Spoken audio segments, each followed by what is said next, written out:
During the next few minutes, let us discuss one of the most biologically distorting chemicals that we ingest as food, caffeine. I've always felt that if caffeine suddenly disappeared off of our planet, half of our doctors would be out of a job in 2 years. Why do I feel that way? Because of the wide range of disturbances caused by caffeine. Caffeine upsets our chemistry in the areas of carbohydrate, protein, and fat metabolism. Caffeine also alters endocrine function, as in the thyroid, pancreas, and adrenal glands, and causes a reduction in our immune system's ability to protect us. That's a lot of disturbance for just one innocent little cup of coffee. If caffeine is so disruptive, why aren't more people sick? The truth of the matter is they probably are, just subliminally sick to start with, and since these people do not wear a Band-Aid, we can't tell that they have problems just by looking at them. I'm speaking of the people with high blood pressure, diabetes, migraine headaches, irritability, and the like. Later on, they may develop multiple sclerosis, lupus, and the more severe visible diseases. But then we think in lofty terms of diagnosis and treatment, perhaps forgetting that we still have a constant thorn upsetting our chemistry on a chronic basis.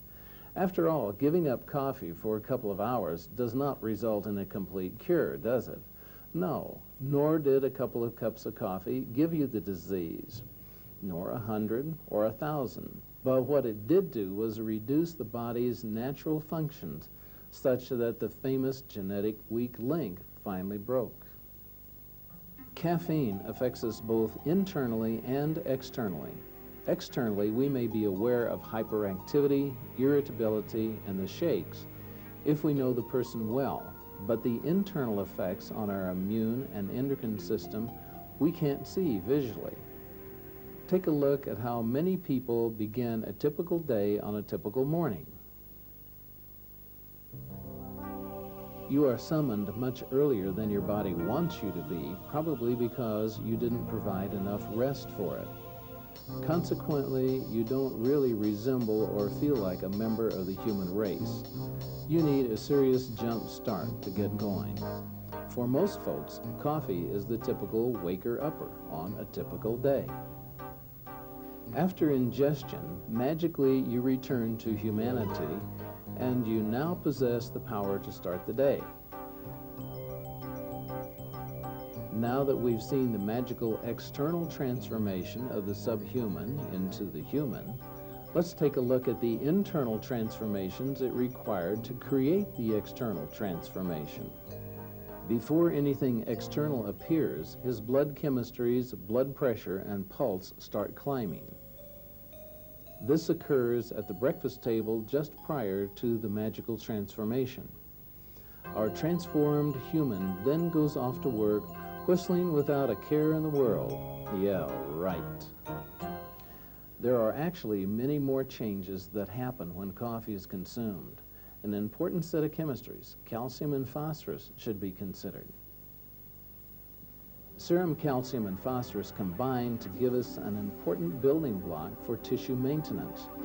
Caffeine makes the calcium level rise and the phosphorus level go down, thus disturbing this building project. The free uncombined calcium can now recombine to form insoluble calcium products that can deposit in tissues where you might not want them. Kidney stones are a prime example, something not very comfortable to tolerate. Deposits on the artery walls narrow the lumen, contributing to high blood pressure and heart disease. Calcium can deposit in the lens of the eye and give you cataracts. If you are lucky, you just get calcium deposits called tartar or calculus on your teeth. Caffeine causes the blood sugar to climb. As the transformation begins, this elevated blood sugar is your fuel, but it burns like straw very rapidly and producing a sudden burst of energy. This is like the old practice of snapping the clutch in the car and having it lurch down the street. Impressive, but cars do not last long if treated this way. Neither do people. As the blood sugar climbs, the vessels appear to melt and warp, for sugar is fuel and not a building block. The bodybuilders or engineers are constantly replacing old cells with new ones, and blood sugar alone does not give the bodybuilders much to work with. It is like wet cement without any bricks. It makes a wall of sorts, but not one to withstand much stress. Two more chemistries, cholesterol and triglycerides, are fats in the blood, but their levels are directly controlled by caffeine intake far more than fat intake. The normal process of distribution of cholesterol and triglycerides runs into interference with caffeine, and instead of proper distribution, they accumulate in the bloodstream. This is seen as elevations of these two fats, which are necessary and vital in the proper places, but clouding up the bloodstream is not one of those places. Caffeine also affects protein metabolism adversely by increasing the uric acid level. Uric acid is the end product when proteins are not completely digested. This does not show externally any more than the other changes, but internally it stresses the arthritis potential of the joints and adds a bit more load on the heart. Caffeine makes our immune system react as if a foreign invader had arrived and comes out to fight.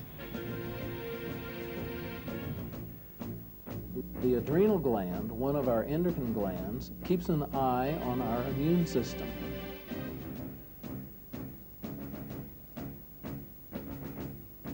When it sees the immune system poised for attack, it sounds its own alarm. This alarm means it is time to pour adrenaline into the bloodstream.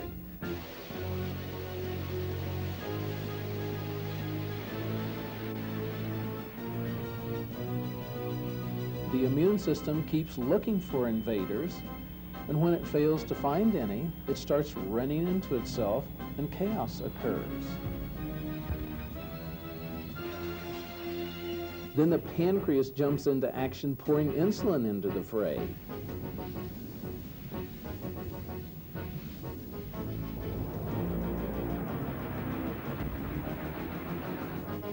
Insulin starts lowering the blood pressure, the blood sugar, balancing the calcium-phosphorus disturbance, and generally brings the chaos back into organization. However, this has an aging effect on the pancreas, wearing it down far before its time. As the blood pressure, pulse, and blood sugar go down, what happens now? It's time for more coffee, starting the whole ordeal all over again. In order to stop this alternating chaos in the body's internal organs, one can eliminate caffeine from the diet. Where do we find caffeine in the diet? Obviously, coffee is a primary source. And of course, tea has to be mentioned, even though it has only half the amount of caffeine that coffee has. Coffee may have up to 150 milligrams per cup, tea 60 to 75. But how much does it take to upset a chemistry? We have noted that as little as 8 milligrams can set off a destructive pattern in some people. Soft drinks, especially colas, contain 34 to 54 milligrams for each can. The non-cola beverages usually contain less than 1 milligram, so caffeine is no problem there, but there may be other things like sugar that you do not need. Herbal teas contain very little caffeine, but there are a few exceptions. Another source of caffeine is common painkillers, like the ones used for headaches. Anisin and Excedrin are examples. Chocolate contains theobromine, which is chemically very close to being caffeine. Its actions in the body are identical to caffeine, so for practical purposes, it is the same thing. Almost. There is one difference that must be considered. The theobromine in chocolate is 23 times more powerful than caffeine. No wonder it's so hard to lick the chocolate. Oops, Freudian slip. I personally found chocolate the hardest thing to control in my diet. I'm free of the chocolate habit now, though, and have been for over 23 minutes. There is very definite withdrawal trauma from caffeine, and it is much worse than sugar withdrawal. The reason for this is that caffeine chemically is an alkaloid, just like morphine and codeine, and has many of the same addictive qualities, but of course to a lesser degree.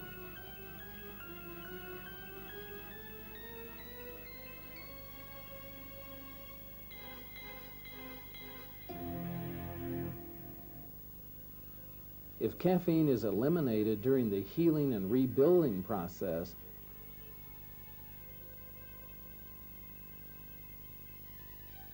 and the patient experiences some degree of recovery, they are happy. They may tend to extend their activities just to prove their manhood, and women are just as guilty of this as men. I'm not a wimp. I'll show them that I was really sick. It's not just all in my head. Add a small cup of coffee to this attitude a time or two,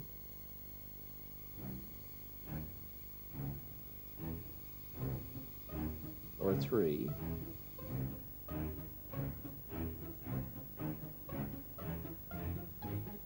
or a dozen,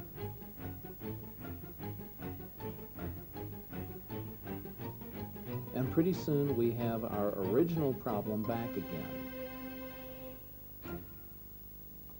If we do not come up with a satisfactory solution for caffeine addiction, return to health is a trip that will be temporary at best. For those hooked on caffeine, there is probably nothing that will reactivate the original disease any more than returning to the old caffeine habit. The use of vitamin C, especially intravenously but also by mouth, and using pantothenic acid, will help keep you from crashing quite as bad while coming off the addictive phase of caffeine. This is the time that you will require a lot of tender, loving care from the doctor, your caregiver, and the staff. At times, we have had people change from drinking regular coffee to drinking decaffeinated coffee and thought we were doing them a favor. In some cases, it is okay. About 25% of the population are actually allergic to the coffee bean. And when they convert to decaffeinated coffee without the caffeine cover-up in stimulant form, they end up with severe headaches. These are the result of the actual coffee allergy. These folks have to cold turkey off the coffee entirely if they desire to return to good health. The total elimination of caffeine is a tough trip and requires discipline on the part of the patient as well as good support from family and work colleagues. From the damage I have seen involving people's self-image, health, and ability to function at a high level, it is obvious that the trip is worthwhile.